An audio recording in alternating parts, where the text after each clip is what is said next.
Bonjour et bienvenue chez PEPS. Aujourd'hui, je voudrais partager avec vous la situation d'une maman d'un bébé pour qui la question d'un risque développemental s'est posée pendant la période de confinement ici en France. J'ai eu l'occasion de rencontrer virtuellement cette maman très inquiète pour le développement de son bébé de 3 mois et demi.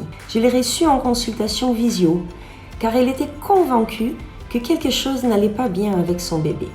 Il ne soutenait pas le regard et se comportait d'une manière très différente de sa sœur aînée de 5 ans. J'ai vu cette maman une seule fois et nous avons échangé quelques fois par message. Je ne sais pas si son bébé avait un problème, ni ce qu'il est devenu, car il s'agissait d'une mère qui habitait loin de mon lieu d'exercice et qui attendait l'ouverture des lieux de soins dans sa région.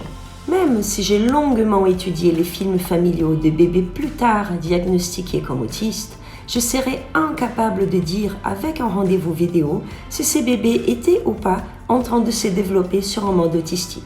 Ce serait une grande erreur professionnelle de mettre un avis clinique si délicat sans avoir vu, parlé et porté ce bébé.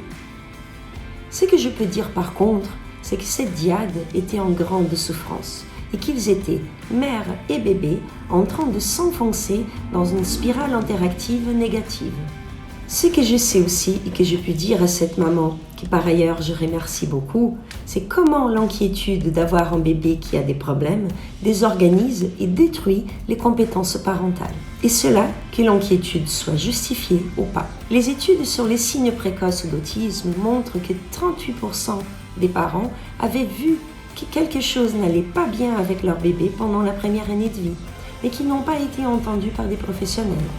Il peut arriver qu'un vrai trouble du développement ne se confirme pas, mais la simple inquiétude des parents suffit pour que la diade ou la famille soit vue par les spécialistes. S'il s'agit d'un trouble, le repérage est fait précocement et le travail peut rapidement se mettre en place. S'il ne s'agit pas de ça, les mamans et les papas peuvent être inquiets pour des raisons internes, mais qui désorganisent forcément les interactions avec leur bébé. Ils ont alors également besoin d'être soutenus. Pour revenir à cette rencontre avec la maman et les bébés de 3 mois. Pendant qu'on discutait, madame entend son bébé vocaliser et dit « Bravo mon bébé !» Puis elle m'explique que son fils venait de vocaliser. Est-ce que vous voyez l'interaction qui prend la mauvaise route? Vocaliser? Check. Cette maman était tellement inquiète pour son bébé qu'au lieu de répondre à son bébé qui lui parlait, elle vérifiait si la compétence de vocaliser était présente ou pas. Au lieu de dire « Oui mon chéri, que veux-tu? Tu me parles? Qu'est-ce que tu me racontes ?»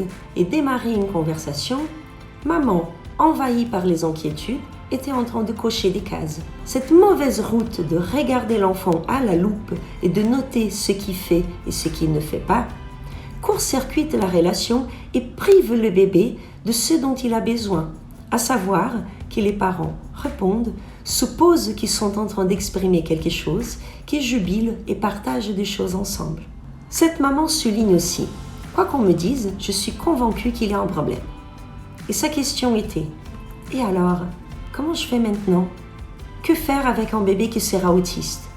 Quelle angoisse, quelle souffrance de s'imaginer ou de se rendre compte que son tout petit bébé a un problème. Ce que j'ai pu répondre à cette maman, entre autres choses, c'est que, quels que soient les problèmes, c'est l'interaction maman et bébé qui va aider tous les deux. Je parle ici de prendre du plaisir avec son bébé. Cela n'effacera pas les problèmes, soyons clairs.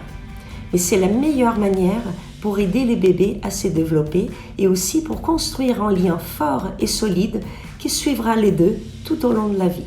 C'est Mel Zoff, psychologue américain et expert dans le développement de l'enfant, qui disait « Les jouets préférés de bébés sommes nous, les êtres humains. C'est l'interaction qui permet à leur cerveau de se développer. Mais pour pouvoir le faire, ces mamans ont besoin d'être entendues et soutenues. On doit les aider à changer des lunettes pour qu'elles puissent voir les belles choses que ce bébé, malade ou pas, avec problème ou pas, peuvent faire. C'est ce qui les aidera à se développer malgré leurs difficultés. Je vous invite à connaître Papoto. Parentalité pour tous, une association qui a pour objectif de transmettre à partir des vidéos et d'autres outils des informations essentielles sur le développement de l'enfant. Voilà pour aujourd'hui. Au revoir!